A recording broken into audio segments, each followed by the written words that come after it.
کوئی ایک مسلم ملک بتائیں جو یہ کہتا ہو کہ اگر میرے فلاں مسلم ملک پر حملہ ہوا تو یہ ایسا سمجھا جائے گا جیسے مجھ پر حملہ ہوا۔ ان تمام جتنے بھی دنیا کے اندر مسلم ممالک ہیں یا اسرائیل کبھی بھی ایران پر حملہ نہیں کرے گا۔ یہاں پر ایسے لوگ تھے جو کہتے تھے کہ اگر حملہ کر دیا تو میری قبر پر آ کر تم پیشاب کر دینا۔ اور میں ان مذہبی لوگوں سے کہنا چاہتا ہوں کہ آپ جو اکثر جگہوں کے اوپر اپنے فرقے کے بچانے کے لیے یہ آیت پڑھتے رہتے ہیں، آل عمران کی آیت نمبر 103 وَاعْتَصِمُوا بِحَبْلِ اللَّهِ جَمِيعًا وَلَا تَفَرَّقُوا، اگر اس آیت کے پڑھنے کا کوئی صحیح ٹائم ہے نا تو وہ آج ہے۔ بسم اللہ والصلاة والسلام علی رسول اللہ وآلہ وموالا۔ السلام علیکم ورحمۃ اللہ وبرکاتہ۔ قال تعالی اعوذ باللہ من الشیطان الرجیم بسم اللہ الرحمن الرحیم واعتصموا بحبل اللہ جميعا ولا تفرقوا واذکروا نعمت اللہ علیکم اذ کنتم اعداء فألف بین قلوبکم فاصبحتم بنعمتہ اخوانا۔ صدق اللہ العظیم۔ دوستو، ایران پر اسرائیل کے ظالمانہ حملے کی میں نہایت شدید الفاظ کے اندر مذمت کرتا ہوں۔ جیسا کہ آپ جانتے ہیں کہ آپ نے خبروں کے ذریعے آپ کو معلوم ہو گیا ہوگا کہ اسرائیل نے اپنے 200 جنگی طیاروں کے ذریعے سے ایران کے مختلف مقامات کے اوپر، جس میں ایٹمی تنصیبات بھی شامل ہیں اور عسکری دفاعی تنصیبات، اس پر حملہ کیا۔ اسرائیل کا کہنا یہ ہے کہ اس نے ایرانی جو ایٹمی تنصیبات ہیں اس کو تباہ کر دیا ہے اور 10 سے زائد جو سائنسدان ہیں ایٹمی، ان کو اسرائیل کا کہنا ہے کہ اس نے قتل کر دیا ہے۔ دوستو، یہ بہت افسوس کی بات ہے۔ اسرائیل، جیسا کہ آپ نے خبروں میں بہت کچھ سن لیا ہوگا، ایک کے بعد ایک مسلم ممالک کے اوپر وہ چڑھائی کر رہا ہے اور وہ وہاں پر مسلم امہ کے جو رہنما ہیں انہیں مارے جا رہا ہے۔ اور ابھی حالیہ جو پاکستان اور انڈیا کشیدگی ہوئی، اس میں بھی جو ڈرون تھے انڈیا کی طرف سے جو آ رہے تھے، اسرائیل مکمل سپورٹ کر رہا تھا، مکمل حمایت انڈیا کی پشپناہی کے اندر کھڑا ہے۔ اور سوشل میڈیا پر بھی جو وہاں کے لوگ تھے اسرائیل کے اور جو ان کی حمایت کرنے والے ہیں، وہ یہ کہہ رہے تھے کہ وی اسٹینڈ ود انڈیا۔ تو یہ ساری صورتحال دنیا میں ہمارے سامنے آ رہی ہے کہ آگے آنے والے وقتوں میں ہمیں صرف یہ نہیں سمجھنا چاہیے کہ ہم محفوظ ہو گئے ہیں، بلکہ نہیں، یہ ایک بہت بڑا پروگرام ہے کہ جس میں یہ طے کر چکے ہیں کہ انہوں نے کسی ایسے ملک کو نہیں چھوڑنا کہ جہاں پر اسرائیل کے خلاف کوئی ریزسٹنس موجود ہو یا وہاں پر مسلم امہ کی یونٹی کی بات کی جا رہی ہو۔ کتنے افسوس کی بات ہے دوستو کہ ہم یہ دیکھیں کہ ایک ملک یہ کہتا ہے کہ اگر اسرائیل پر حملہ ہوا تو ہم اسرائیل کی حمایت میں اور دفاع میں کھڑے ہوں۔ کوئی ایک مسلم ملک بتائیں جو یہ کہتا ہو کہ اگر میرے فلاں مسلم ملک پر حملہ ہوا تو یہ ایسا سمجھا جائے گا جیسے مجھ پر حملہ ہوا۔ ان تمام جتنے بھی دنیا کے اندر مسلم ممالک ہیں، ہونا تو یہ چاہیے تھا۔ میں نے جو قرآن مجید کی آیت آپ کے سامنے تلاوت کی ہے، اللہ سبحانہ و تعالیٰ نے سورہ آل عمران کی آیت نمبر 103 میں کیا فرمایا؟ وَاعْتَصِمُوا بِحَبْلِ اللَّهِ جَمِيعًا وَلَا تَفَرَّقُوا، کہ اللہ کی رسی کو مضبوطی سے تھام لو اور فرقوں میں مت پڑنا، گروہ مت بننا۔ لیکن ہمیشہ ایسے موقع پر کہ جب مسلم امہ کی یونٹی کا ٹائم ہوتا ہے، ہمیں فرقوں میں بانٹ دیا جاتا ہے۔ یہی تو ان کی چال ہے، وہ یہ کرتے ہیں۔ اب مثال کے طور پر آپ یہ لیجئے، آج کی جو یہ ویڈیو ہے یہ کوئی سیاسی موضوع کے اوپر نہیں ہے۔ لوگ یہ کہیں گے جناب ایران اور سعودی عرب، آپ کا کیا کام ہے مفتی صاحب؟ ٹھیک ہے، آپ یہ کہہ سکتے ہیں کہ میرا سیاست سے کوئی تعلق نہیں ہے، لیکن یہ سیاست کی بات نہیں ہے دوستو، یہ بات ہے مسلم امہ کی، مسلم امہ کے اتحاد کی۔ ہمارے ضمیر کیا اتنے ہم مردہ ہو گئے ہیں کہ اگر ہمارے ایک مسلم ملک کے اوپر حملہ ہوگا ہم یہ کہیں گے نہیں یار میں سیاسی بات نہیں کرنا چاہوں گا، میں تو جناب اس کے اندر مجھے پڑھنا نہیں چاہیے۔ نہیں، بات یہ ہے کہ ہم اپنا موقف رکھنے کے اندر آزاد ہیں۔ میں آپ کے سامنے یہ بات رکھنا چاہتا ہوں کہ مثال کے طور پر اگر پاکستان کے اوپر حملہ ہوتا ہے، پاکستان اپنا دفاع کر سکتا ہے، لیکن آپ نے دیکھا دنیا بھر کے اندر، عرب ممالک کے اندر پاکستان کے حق میں بات کی گئی۔ یہ ہمیں اسلام نے تعلیم دی ہے کہ ہم مسلمانوں کی غم میں دکھ میں ہم ایک دوسرے کے ساتھ شریک ہوں، ورنہ تو کلمہ پڑھنے کا فائدہ کیا ہے بھائی؟ ایک بندہ افریقہ کے اندر ہے وہ مسلمان ہے، ایک بندہ مصر میں، امریکہ میں، دنیا کے دوسرے ملک میں، چائنا میں، جاپان میں، مجھے اس کے ساتھ کیا چیز جوڑتی ہے؟ نہ رنگ، نہ نسل، نہ قوم، نہ علاقہ، نہ زبان، میں تو اس کو پہچانتا بھی نہیں ہوں۔ جو چیز جوڑتی ہے وہ کلمہ ہے، جو چیز جوڑتی ہے وہ یہ ہے کہ ہم مسلمان ہیں، ہم ایک اللہ کو ماننے والے اور خاتم النبیین پر ایمان رکھنے والے ہیں۔ تو اس لیے یہ بات میں نے آپ کے سامنے کر دی کہ کوئی یہ نہ کہے کہ جناب میں کوئی سیاسی موضوع پر بات کر رہا ہوں۔ بات حقیقت میں یہ ہے کہ مسلم امہ کی اتحاد کی ہونی چاہیے، اور قرآن مجید میں اللہ رب العزت نے ہمیں اس بات کی تعلیم دی کہ ہم گروہ میں نہ پڑیں۔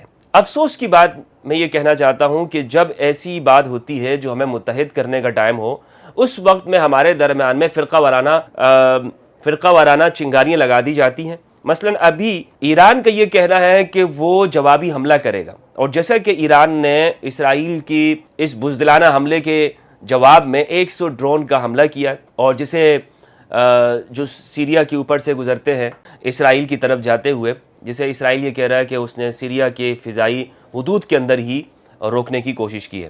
تو دوستو آپ یہ دیکھیں کہ ایران وہ جو ارد گرد میں جو اڈے ہیں اور وہ جو مفادات ہیں اسرائیلی، وہاں پر حملہ کرے گا۔ اس کے نتیجے میں کیا بات کہی جائے گی؟ کہا جائے گا کہ دیکھو ایران نے تو قطر پہ حملہ کر دیا، ایران نے مسلم ممالک پہ حملہ کر دیا، ایران نے ترکی پہ حملہ کر دیا، اور یہاں پر پھر پاکستان میں سنی شیعہ جو فسادات ہیں اور جو بولیاں بولنے والے ہیں، جنہیں باقاعدہ ایک طویل عرصے میں خاص قسم کی ذہنیت نے تیار کیا ہے۔ میں تو یہی کہوں گا کہ یہ ایجنٹی کا کردار ادا کرتے ہیں، اور یہ پہلے آپ یہ سمجھتے ہوں گے کہ یہ کسی مسلم ملک کے ایجنٹ ہیں، یہ ایجنٹ ہیں دراصل اسی لابی کے کہ جو مسلمانوں کو کمزور کرنا چاہتے ہیں۔ میری مراد آپ سمجھ گئے ہوں گے کہ یہ کون لوگ ہیں۔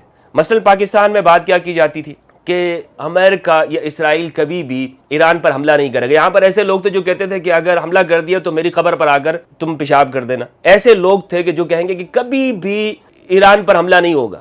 ابھی کیا آپ نے دیکھا کہ اسرائیل اپنا سب سے بڑا دشمن وہ ایران کو سمجھتا ہے۔ ہماری اگر ایران کے ساتھ مذہبی اختلافات ہیں اور کوئی لگاؤ نہیں ہے، لیکن دین میں تو ہم ایک ہیں۔ یعنی فرقہ وارانہ طور پر آپ یہ کہہ سکتے ہیں کہ جناب وہ شیعہ تھیالوجی یا شیعہ فقہ ان کے اندر ہے، وہ سوچ رکھتے ہیں، لیکن وہ مسلمان ہونے میں تو ہمارے ساتھ شریک ہے نا۔ کون سی وہ چیز ہے کہ جو ہمیں ایک دوسرے سے جدا کرتی ہے؟ یہ فرقہ وارانہ اختلافات۔ اور میں ان مذہبی لوگوں سے کہنا چاہتا ہوں کہ آپ جو اکثر جگہوں کے اوپر اپنے فرقے کے بچانے کے لیے یہ آیت پڑھتے رہتے ہیں، آل عمران کی آیت نمبر 103، وَاعْتَصِمُوا بِحَبْلِ اللَّهِ جَمِيعًا وَلَا تَفَرَّقُوا۔ اگر اس آیت کے پڑھنے کا کوئی صحیح ٹائم ہے نا تو وہ آج ہے آپ، لیکن آپ کی زبان سے آج جمعۃ المبارک ہے، آج دیکھیے گا کہ جتنے بھی یہ مساجد کے مولوی ہیں یہ اس پر گفتگو ہی نہیں کریں گے۔ ہاں، یہ اس لیے نہیں کریں گے کہ ان کو وہاں سے اشارہ نہیں ہوتا، یہ ان کے اشارے پر جہاد کرتے رہے، یہ ان کے اشارے پر یہاں پر اپنے ہی مسلمانوں کے خلاف انہوں نے کفر کے، شرک کے، بدعت کے فتوے دیے،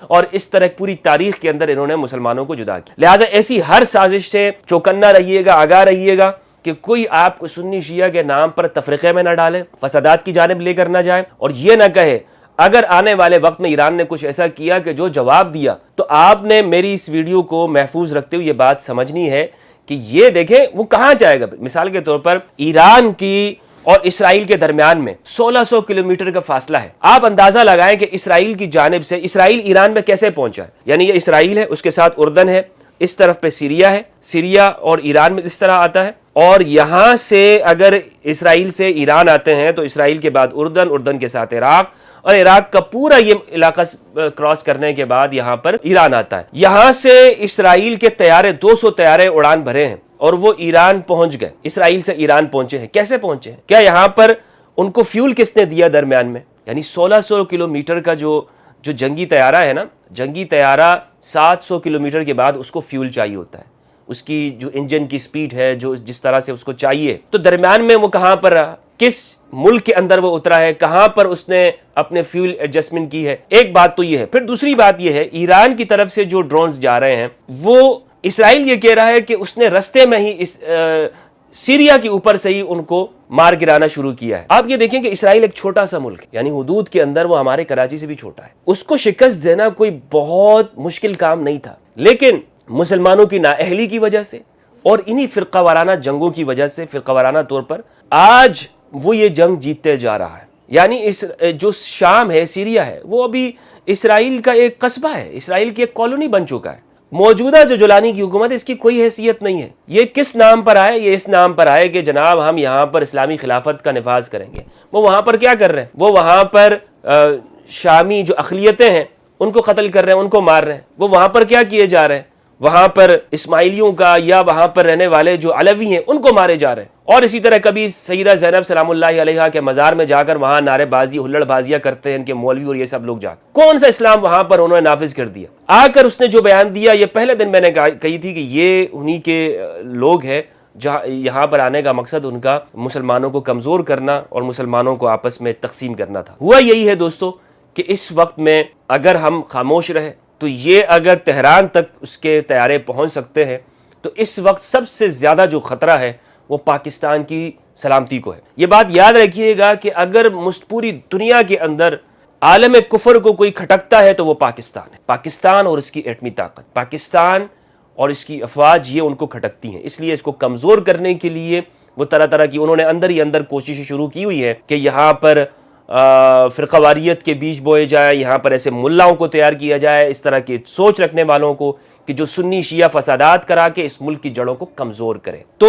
اگر وہ تہران تک ان کے جہاز پہنچ سکتے ہیں اور ہم نے اس موقع پر یونٹی کا مظاہرہ نہ کیا اور اتحاد کا مظاہرہ نہ کیا، تو ایک پوری پلاننگ یہ تیار ہو چکی ہے کہ انڈیا سے اسرائیل تک ایک روڈ میپ بنایا جائے جو اس کا تجارتی ایک علاقہ ہو۔ چائنا کو ٹف ٹائم دیا جائے گا، اور یہاں پر اگر پاکستان نے بات مان لی تو ٹھیک ہے، پاکستان نے اگر بات نہیں مانی تو پھر یہی اسی طرح ہوتا رہے گا۔ آپ اندازہ لگائیں کہ ایران کے جو پاسداران انقلاب کے جو لیڈر تھے، حسین سلامی، اور اسی طرح جو آرمی چیف ہیں محمد باقری، ان کو اس نے شہید کیا ہے اور ان کو ٹارگٹ کیا ہے۔ اس میں یہ بات ہے کہ وہاں کے جو انٹیلیجنس ہے اس کی بہت بڑی ناکامی ہے، لیکن یہ جو ایجنٹ ہوتے ہیں تو ہر جگہ پر موجود ہوتے ہیں، لیکن دوسری ممالک کے اندر بھی نشانہ بنایا جا سکتا ہے۔ پاکستان، میں نے آپ کو بتایا کہ یہ ان کی آنکھوں میں کھٹکتا ہے، اور اسی لیے دوستو ہمیں ایک متحد ہو کر سنی شیعہ آپس میں مل کر اگر ہم جتنی کوشش کر سکتے ہیں وہ یہ تو کر سکتے ہیں نا کہ اگر پاکستان کے اندر ایسی آوازیں اٹھتی ہیں کچھ یہ نفرت پھیلانے والی ہیں تو ہم ان کا مقابلہ کر سکیں، ہم ان کے سامنے آ سکیں اور ہم یہ کہہ سکیں کہ ہم تمہاری باتوں کی وجہ سے تفرقے میں نہیں پڑیں گے۔ میں سب سے کہنا چاہوں گا کہ ایسے موقع پر احتیاط برتتے ہوئے سوشل میڈیا کے اوپر خاص طور پر ایسی پوسٹوں سے اجتناب کیجئے، یا سوشل میڈیا واٹس ایپ کے اوپر کہ جو فرقہ وارانہ اور نفرت انگیز مواد کو آگے بڑھاتی ہوں۔ آپ یہ دیکھیں کہ یہاں پر سعودی عرب نے اس حملے کی مذمت کی ہے، ترکیہ نے کی ہے، آسٹریلیا نے اور دیگر ممالک نے، امارات تک نے مذمت کی ہے، اور پاکستانی وزیر اعظم شہباز شریف صاحب نے ٹویٹ یہ کیا ہے کہ وہ ایران کے ساتھ کھڑے ہیں، ایرانی عوام کے ساتھ، اور ایران کو اپنے دفاع کا بھرپور حق حاصل ہے، اور اسرائیل کا یہ حملہ ایک بزدلانہ کوشش ہے۔ تو کیا ہی اچھا ہوتا کہ ہم صرف مذمتی الفاظ کہنے کہ ہمارا ایک اتحاد ہوتا کہ ایسے موقع پر جناب پاکستان بھی آ گیا، ایران بھی اور سعودی عرب بھی، اور تمام ممالک مل کر ایک مقابلہ کرتے۔ کاش کہ وہ دن آئے، کاش کہ وہ ترکیہ کی ٹیکنالوجی ہمارے پاس ہو، اور ایران کی ڈرون ٹیکنالوجی، اور پاکستان کی میزائل اور ایئر فورس کی ٹیکنالوجی، یہ سارے مل کر ایک طرح سے مقابلہ کرتے۔ خوشائن نہیں ہوتا، کتنی بہتر بات ہوتی۔ لیکن دوستو چلیں، اس وقت کے لیے ایک انتظار کیا جا سکتا ہے کہ ہم سفارتی طور پر اور اپنی زبان کے طور پر ہم اس کی مذمت تو کریں کہ جو کچھ ہو رہا ہے یہ بہت برا ہو رہا ہے۔ اور یہ آپ دیکھیں نا کہ اقوام متحدہ کے جو بنیادی جو چارٹر ہے اس کی بھی خلاف ورزی ہے کہ آپ دوسرے ممالک کی حدود کی خلاف ورزی کرتے ہوئے دیگر ممالک پر جا کر حملہ کرتے ہیں، وہاں پر آپ سویلین آبادیوں کو نشانہ بناتے ہیں اور ایک جنگ کا آغاز کرتے ہیں۔ دنیا اس وقت جنگوں کی متحمل نہیں، ہمیں پیس کی ضرورت ہے۔ پاکستان نے ہمیشہ پیس کی بات کی ہے، لیکن دوستو افسوس کے ساتھ کہ امن کی زبان کچھ لوگ نہیں سمجھتے ہیں۔ اللہ سبحانہ و تعالیٰ سے دعا ہے کہ پروردگار امت مسلمہ کو اتحاد کی توفیق دے اور آپس میں ایسے متحد ہونے کی کہ عالم کفر کی نگاہوں کے اندر نگاہیں ڈال کر، آنکھیں ڈال کر ہم بات کر سکیں۔ السلام علیکم ورحمۃ اللہ وبرکاتہ۔